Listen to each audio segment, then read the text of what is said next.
কিরে তুই কেঠা এবার কি করস? ভাই আমি তো চোর ভাই।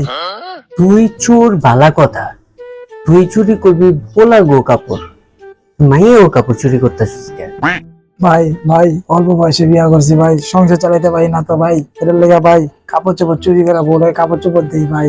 ভাই এই তো গো তো বাল পাকনা পোলা পাইনের লেগেই আজকালকে ছোট ছোট মাইয়া গো জীবনটা নষ্ট হইতেছে। আজকে তোর যে কি করু তুই কল্পনা করা পারবি না। আয় আমার লাগে কাপড় চুরি করতে যাস না, কাপড় কিনলাম আয়। रुको जरा सबर करो। ভাই ভাই ভাই ভাই আরে ভাই। no, no, no, no.